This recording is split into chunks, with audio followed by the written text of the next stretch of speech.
Yeah, me, that guy, Brett Premack, over here in Mexico. Move this down a little bit here. Guanajuato, Mexico to be exact. No, don't want to do that. Okay, so I'm going to talk about what's coming up on the Jazz Video Guide channel this week. So far, no one is here to check it out, but that's okay. I just do these live things spontaneously. I got a lot going on in my life at this moment, and I just kind of do it when I can. I want to do it once a week, though, definitely, to tell you what's going on, because there's a lot of activity on the Jazz Video Guide channel lately. I put up a video a couple of weeks ago that's really been, I would have to say, one of the most successful videos I've ever posted here on the channel. The video is called Herbie Hancock Meets Prince. And on this 20-minute plus video from the Montreal Jazz Festival in 1997, Herbie's joined by Michael Brecker, John Scofield, Jack DeJohnette, Dave Holland. They play one of Prince's compositions, Thieves in the Temple. Oh, by the way, I forgot to plug in the microphone. Here we go. Audio just got better, right? Yeah. So, this video, when I first found it, when I first heard it, totally blew my mind. I heard that band live. It was a great configuration, a great period there. And on this particular track, Herbie solo, Scofield solo, and he breaks a string during the solo. And then Michael Brecker, once again. Michael Brecker's solo on this is like a textbook in jazz improvisation, because he's following Herbie and Sco, and they really acquit themselves quite well in this situation, as you can well imagine. John Scofield's a great guitar player. Herbie is Herbie. Michael comes in and takes care of business in a way that, as many great performances I've seen by Michael Brecker, this is certainly in the top 5. I should upload more Wynton, Thad Jones, Mel Lewis. Well, Wynton, possibly. Thad Jones and Mel Lewis, not that much existing video. But I know there's some. I'll look for it. I appreciate the suggestion. Yeah, the video was amazing, is amazing. So that's been making a lot of noise. More than 100,000 views in 3 weeks. That's a whole lot. That's a lot of views. The other video, one that keeps popping up, a couple of years ago, actually it's more like 4 years ago, 5 years ago now, I went out to LA and did an interview with the great Terry Gibbs. Terry's a vibist. He's been around for a long time. He's 95 years old. He's played with everybody. He should be an NEA jazz master. He's not. I don't know why. But he did he had a couple of stints with Jerry Lewis. And he had some interesting things to say about Jerry, the real Jerry Lewis, funny man Jerry Lewis. The video is entitled, My Friend, parentheses, question mark, Jerry. Needless to say, many people have experienced the side of Jerry Lewis that isn't very pleasant. But interestingly, this video just keeps coming back. Every few months I get a burst of views. It seems as if people love to focus on the negative aspect of it. Sonny Rollins' health is okay, but not great. The sad news is he can't play anymore. And that's led to him really not listening to music. I think it's too painful. But he has a life. He's an interesting man. He's trying to mentor young people now, build a project like that, although he won't be mentoring him directly. I know he wants to fund that. And I think he's going to be 93 in September. Okay, this week on Jazz Video Guide Live, I got 5 videos this week, a lot of activity. Tomorrow, Monday, begins a 5-week series about Denny Zeitlin's new recording. Denny Zeitlin's a pianist. I first heard him in the mid-'60s. He jumped out of my speakers on the recording Flute Fever. a Jeremy Steig recording, a great, fantastic flautist, Jeremy Steig, with Denny Zeitlin on piano. They were both in their early 20s. John Hammond, the great jazz and soon-to-be rock producer, produced the recording. John Hammond worked with and produced Billie Holiday, Count Basie, Lester Young, Bob Dylan, Bruce Springsteen. I mean, he did a lot during his career. Anyway, when Denny was in his early 20s, he was playing with Jeremy Steig. They made this recording. Music jumped out of the speaker. Who's this guy? Wow. Now, Denny Zeitlin pursued a dual career as a psychiatrist and as a pianist. Did not become as well known as he probably would have been, because he's a great piano player. But because of this dual career, he didn't play as much as enough and record enough to really get people's attention. He was playing straight ahead in the 60s, acoustic music, but what happened with a lot of us in the late 60s and early 70s, things changed up a bit. Electronic music, music became an amalgam of different things, not only just straight ahead jazz, but the whole thing that Miles and Herbie and Chick and Wayne and John McLaughlin started, the fusion thing.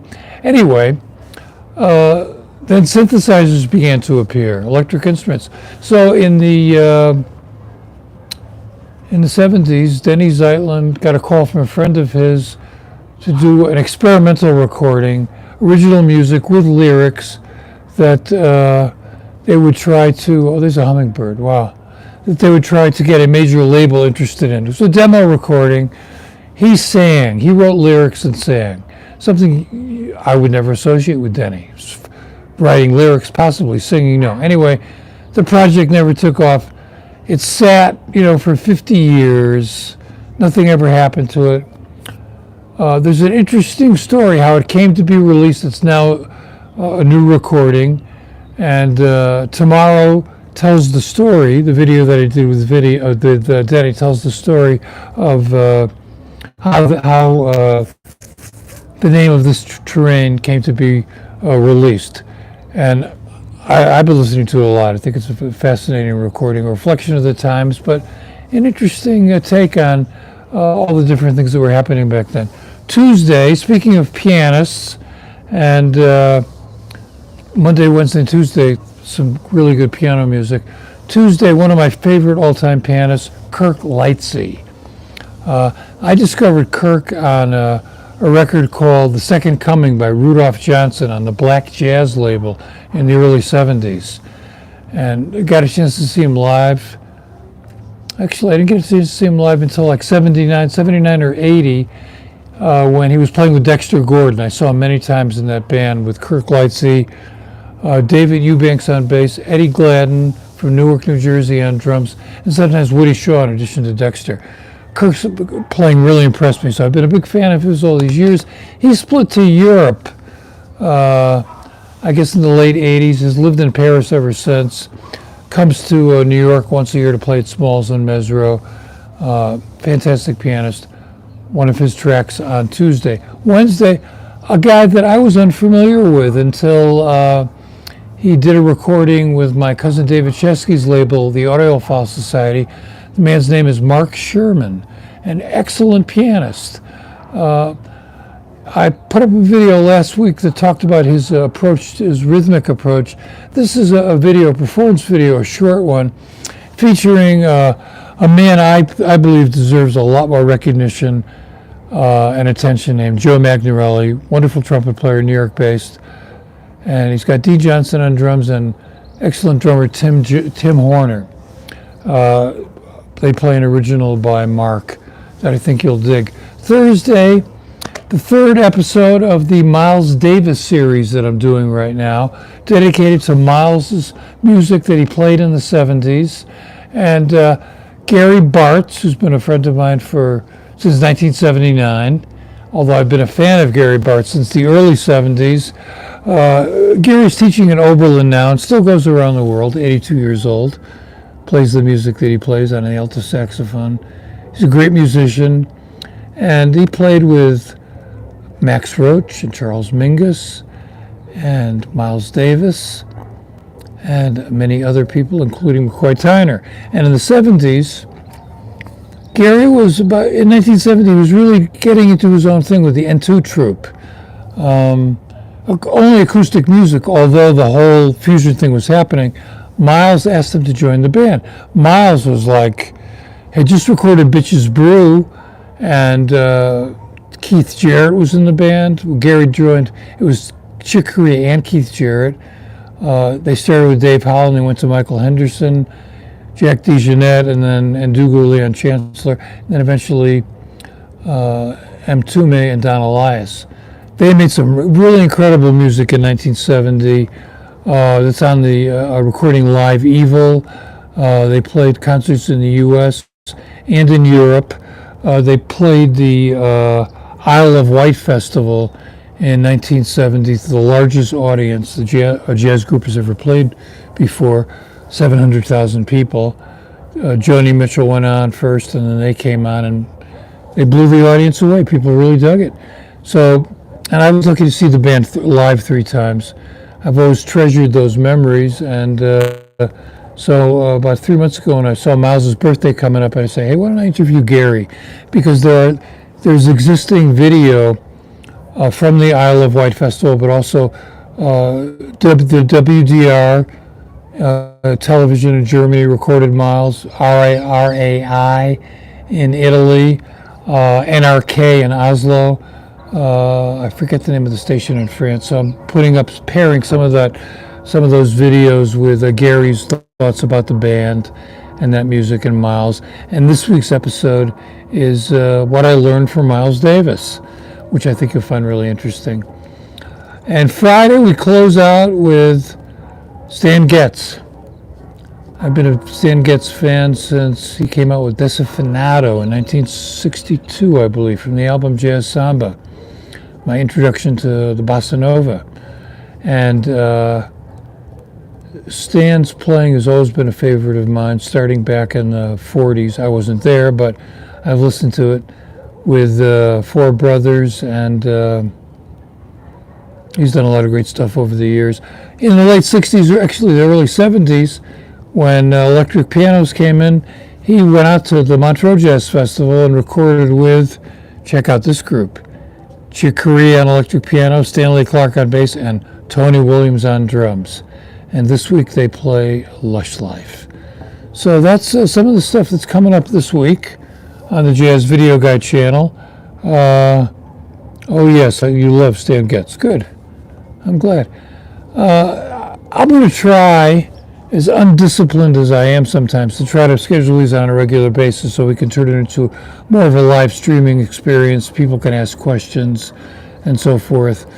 I just lucky enough to have some people who happen to discover it, 10 people who happen to discover it today. But I moved to Guanajuato. I've been here 3 weeks now, and I've been pretty busy making some adjustments to this place. It's different country, different culture, which I like very much. Some things I'm not crazy about here, the bureaucracy. I've had some trouble with my internet, which is a pain in the ass. But that's just, minor shit, really. The overall impression I have of this place is really positive. It's a wonderful place, beautiful city to look at. People here, very, very nice, very welcoming. But I have a major challenge here in that I don't speak Spanish yet. I speak very little Spanish. And as anyone will tell you who knows me, I'm a communicator. I love to talk to people. Documentary filmmaker, interview people. So I want to talk to more people here. I can't because my Spanish is very limited.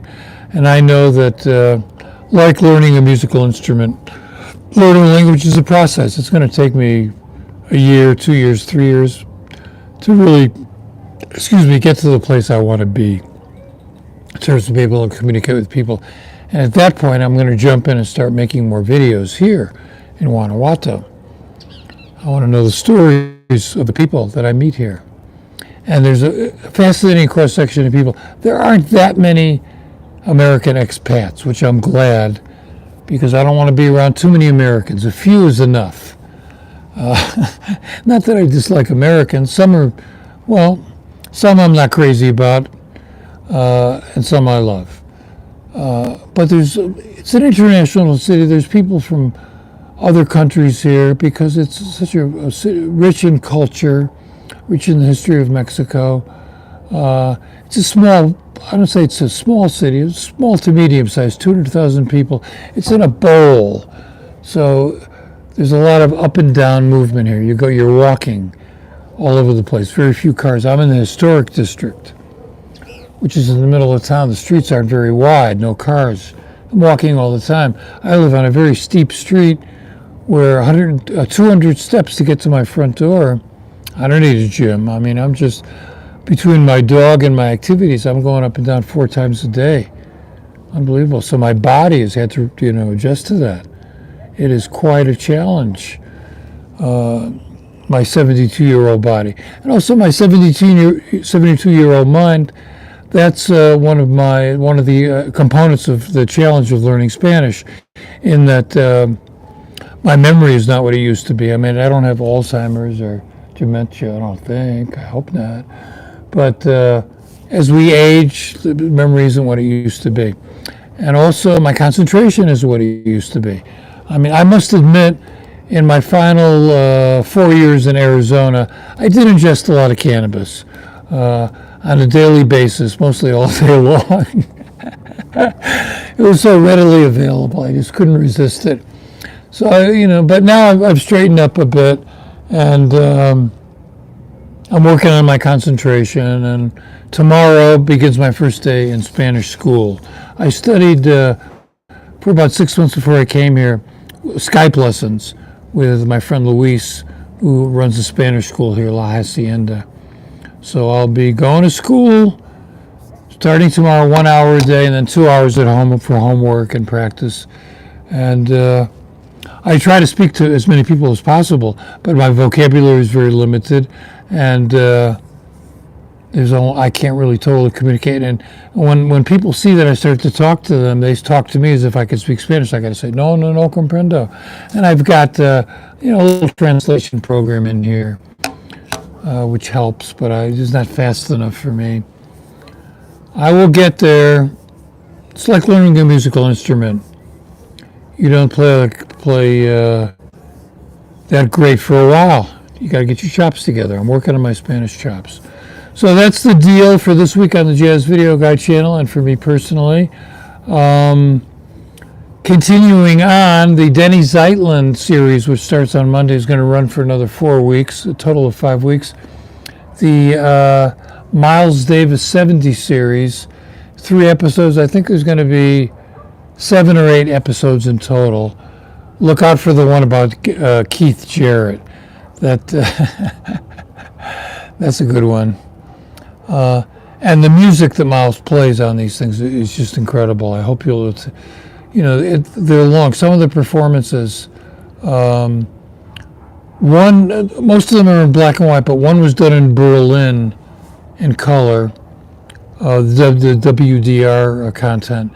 And it goes on for about 15 or 20 minutes. It's just incredible. So I hope you take the time to watch that. Most people I know from doing the Jazz Video Guy thing here now, since 2006, this is like 16 years, only 20% of the audience watches a video until its conclusion. In fact, 50% of the viewers drop out after the first minute. Either it isn't what they want it to be, or they decide to do something else. Even so, when people watch web video, they're multitasking sometime. They could be doing their homework, watching a baseball game, any number of things. So some of the videos that I present on here, they're longer than a couple of minutes, but nevertheless, a lot of people do watch them. The number of people who've been watching my videos has been growing lately, because what happens is sometimes I'll get videos that people are very interested in. They come to the channel, like the Herbie Prince video, Prince was a very popular, incredible creator. People see his name on the title of a video, they're going to jump over and check it out, even though they're not into jazz. So, but some of them come here, they discover my channel, they look at the recommendations. All of a sudden, my views start to go up. So, I mean, at my low point lately, in the past 2 or 3 years, I would say I've averaged at the low point about 8,000 or 9,000. But lately, it's been more like 15,000, 15 or 16,000. So it kind of doubles my viewership. More people are seeing the videos, and my mission to keep jazz visible is succeeding, and I'm happy about that. So I hope you'll subscribe. Click on that notification bell if you want to be notified when I do one of these spontaneous live streams.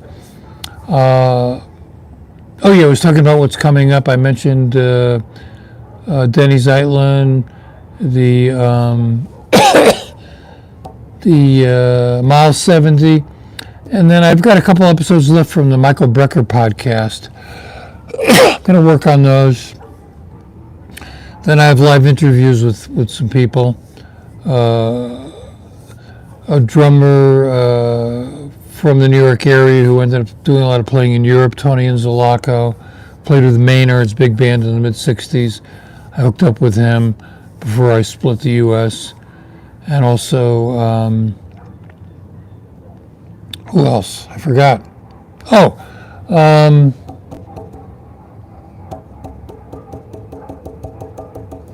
to figure his last name. Tony Cohan. Yeah. You know, sometimes the memory, it's like a file you just can't open. It's there, but and suddenly it opens. Okay. Tony Cohan, who a writer and a a drummer in the 60s in Copenhagen, played with Bud Powell and Dexter Gordon. He's got some great stories. And then also I'm going up to San Miguel, a town, I guess about an hour and 15 minutes, hour and a half from here. More expats up there. Actually, Doc Severinsen has a house up there. There's a drummer who lives up there named Bobby Cap, who you may or may not know about, but you'll be meeting soon. So, thanks for watching my videos. Please take care of yourselves.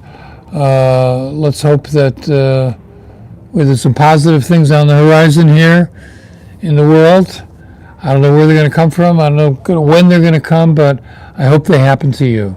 So, thanks very much for your support, and stay happy, and please listen to jazz. It'll make you feel good.